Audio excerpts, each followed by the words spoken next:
you're just doing the best you can. I really believe that people are doing the best they can, especially when they're little. How old were you when your parents split up? I was 5. I was 3. Oh, that's young. Yeah. But it's so true what you're saying, because I think about as an adult when I would hold resentment towards Sarah for what was going on when we were children. And it's like, I'm holding her responsible as a 7-year-old for having not been there for me through what we were going through in our household. She's 7. But for me, I'm 5 at the time thinking like, where the fuck's my older sister? Like walking me through this, but she's a child too. Yeah. So I think it's important as adults to kind of have those conversations, have the arguments, the tears, and get to a place where it's not really getting me any closer to healing by blaming her, or it's not getting her closer to healing by, blaming me or whatever, and just kind of moving forward. But it's also, as you get older and you have your own kids, then you start also seeing your parents' journey and blaming them less, because then you start going, wait a minute, look at what they were doing. But this is the roadmap, right? This is always how it works. You hate your parents, you're resentful, you blame them for everything, and then you become to realize, wait, they didn't have it easy growing up. They are imperfect people. And then you forgive your parents. And it's all about forgiveness on all ends of the spectrum. I think that if you can actively on a daily basis imagine your children your parents as 3-year-olds, 5-year-olds, 7-year-olds, and really put yourself in their shoes, it does, like you said, really help let go of resentment. I just read that somewhere. That's so interesting. Look at your parents as a toddler. I think about it. Yeah. There's like this weird meditation that I do when I lock Michael out of the bathroom and pretend like I'm on my period every day because I need some space. But this meditation, it's like the whole meditation is like imagine your parents as children, like being 3, and it's really helpful. It's like it makes you feel lighter because you understand. You know what I mean? Yeah. Totally. So how did you guys sort of come back together? Like, what was the, who came to who? How did it happen? There was no we were never estranged. Right. It wasn't really like that. I was just living my life, trying to stay above water, trying to figure out where I was going. I didn't go to college. I moved to Paris to model. I was really just on this path, right? I was like, I need to be independent. I need to make a living. I just had blinders on. You're totally the oldest. It's like drive. And there was no part of me that was like, fuck my sister. It was more just like, this is my path. And so we weren't like estranged. We just, as in our early 20s, I started being more like, oh, come with me to this thing. Like it felt like there's a very big difference between like 16 and 14 or 17 and, you know what I mean? But then in your early 20s, it's kind of like, oh, like the gap gets smaller. And so it started being like, oh, Erin, come with me to this. Or, let me introduce you to this person. Or let's have a fun birthday. Yeah. It just shifted. Modeling in Paris, what's that like? I mean, it was horrible. What do you mean? I lived in like a dorm with like 80 ladies and ladies, like kids. And you go on like 1,000 castings a day. And, if you get a call back, it's like a celebration. And, I'm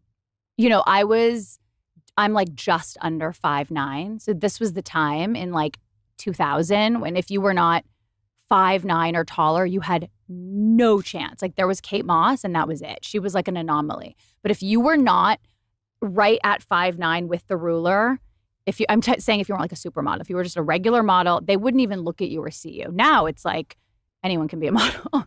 But it was very strict. So I was already like going through, oh, no, you won't be seen for this because you're 5'8" and 3/4. Longtime listeners of this podcast know that we have been drinking AG1 for about 8 years now, a little bit over. We're always on the go looking for the most efficient way to fill the nutritional gaps. And I've said for years that if there was only one supplement that I could carry with me when I'm traveling, when I'm at home, if I was just going to spend money on one thing, it'd be AG1. That's because it packs such a punch.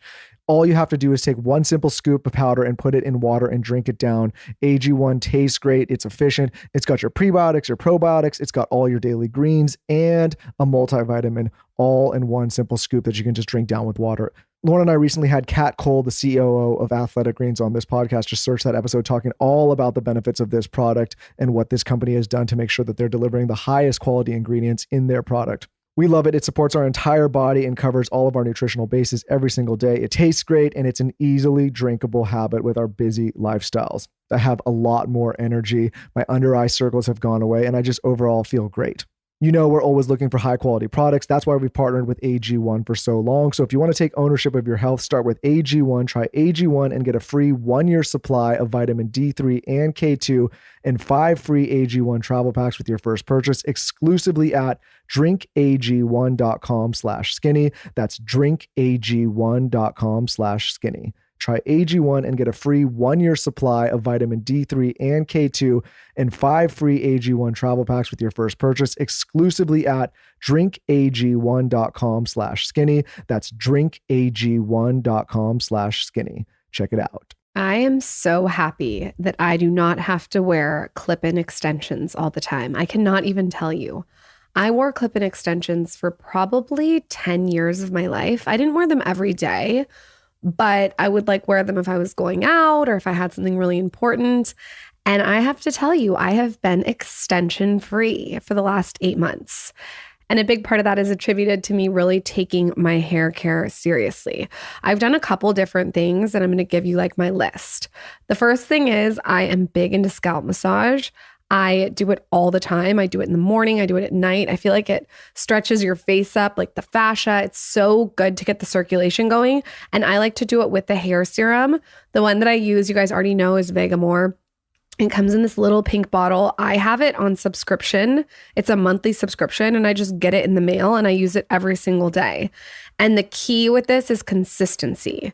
When I do a scalp massage, when I do my facial massage, and then I add my scalp serum to the massage, it just kicks it up a notch. And I like this hair serum specifically because it's 100% cruelty-free and it's never formulated with potentially harmful ingredients. Give your hair the power of the little pink bottle with Vegamore. For a limited time, him and her listeners get 20% off their first order by going to vegamore.com/skinny and use code skinny at checkout. That's vegamor.com/skinny, code skinny to save 20% off your first order. vegamor.com/skinny, code skinny. I was actually introduced to Hungry Root by someone that I follow on Instagram who's really healthy. I'm obviously very busy, but I want to make sure my kids are eating fresh, high quality ingredient recipes. And so I saw Hungry Root on this girl's Instagram and I have followed her for a while for meals. And she told me that she uses Hungry Root. It's the easiest way to eat healthy. Basically, they send you fresh, high quality groceries, simple recipes, and essential supplements. So it's kind of like having a personal assistant for healthy living. All you do, so like I took a fun short little quiz. It asks who you're eating for, what your personal health goals are, what you like to eat. And then they build this personalized chart with all your grocery needs for the week. And they give you a bunch of insanely healthy, delicious recipe recommendations to put the groceries to use. They have fresh produce, high quality meat and seafood. I want my kids eating a lot of meat and seafood, so this was important to me. Healthy snacks, smoothies, ready to eat meals. They even have like sweets and snacks on there. Basically what their mission is it's got to taste good, it's got to be quick, but it has to be whole, trusted ingredients. Right now, Hungry Root is offering him and her listeners 40% off your first delivery and free veggies for life. Wow. Go to hungryroot.com/skinny to get 40% off your first delivery and get free veggies for life. That's hungryroot.com/skinny. Don't forget to use our link so they know that we sent you. How did you deal with all that rejection? That's a lot of rejection. I think it builds resilience. Oh, yeah. No, I mean, and from modeling to acting and hosting and all those things, it's rejection every day. I mean, it's really it's horrible. And what were you doing while she's in Paris modeling? Who knows? I don't know. But it's also a different time. You weren't allowed to I don't even treat. know when that was. What age was that? You were maybe writing for Daily Candy? I don't know. I don't know. I was starting a writing career. What's so crazy is how people were treated. You know, you were allowed to treat people like shit. You were allowed, like, Give me an example. Oh my God. I remember being on set for a catalog, like a big company. And the photographer and all the people are like literally saying loud where I can hear them. They're like, oh my God, look at her. I mean, her teeth are, no, this is not working. Like, this is not working. We need someone else. We need to, like, they would just, there was no consideration. If you were not at the top tier, it was just terrible. Yikes. It's horrible for a girl's self-confidence. I think it's interesting what Bella Hadid just said, how she said like modeling, I don't know how she said it, but it's like not filling her cup up anymore. And like she wanted to feel more fulfilled. Like she felt like it was draining her. That career of modeling, it seems like so much work that people don't see. Yeah. And then you have people thinking it's easy, which is like a mind fuck. And that is a much easier time. Her generation of it's like you have Instagram, you have all these things. It's a very different time to try to be a model. And what was your writing career like? Writing is also a very, very interesting, There's a lot of rejection there too. complex there is. career. It's different kind. I mean, it's less, you have more control in a lot of ways. You can't control, I mean, today you can control how you look a little bit more than you could 15, 20 years ago. But like, there was no Botox. There was no Botox when I was modeling. but like you know, you're being judged for something different, something that you can work on and get better at. And so I don't think it has the same surface level where it's the same kind of rejection where it can kind of set you back with emotionally the same way. But I don't know. I always wanted to be a writer and I didn't really know how to figure out how to do it. And so I started working with Daily Candy was like my first ever being paid to write. Do you remember what Daily Candy was? Why does that sound so familiar? It was this thing that, well, how long have you guys been in LA? We don't live here. We live in Austin. You live in but Austin we full-time. were. We came in 2014. In We LA grew up in for- San Diego area. Right. So 2014. Yeah, I think Ish. that exists. It was honestly like a city guide with like comedy, like with humor, a sense of humor. It was like a city guide. Where was it on though? It was just on the internet. I don't know, it was like dailycandy.com. I know You'd get a newsletter. You get like an email newsletter. Okay, it sounds familiar. Well, they paid me $50 every time I wrote a thing that made it in. It was not like something you're making a living off of, but it felt like this accomplishment that it was being like printed somewhere, you know, and it was like a step in a direction. it felt like a big deal at the time. I know, which is so It funny. really did. And then I was writing for Hello Giggles, if you remember Hello Giggles. And then I started writing in TV, and it was just like a real slow progression, like getting the lowest level job and like working my way up. And I don't know, it just kind of evolved in a really cool way. When did it hit? When did something hit? Like when did you see momentum? The Ryan Murphy show.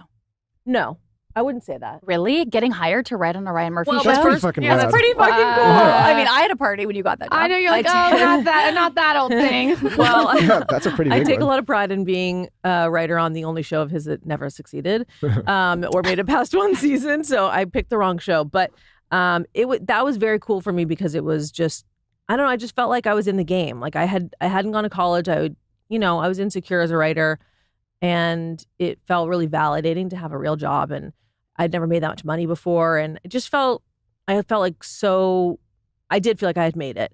But then You used to after call that- me every day driving out of the Paramount lot. You'd be like, I just want you to know, I'm like, I can't even believe I have a drive on the Paramount True. lot. It felt really cool.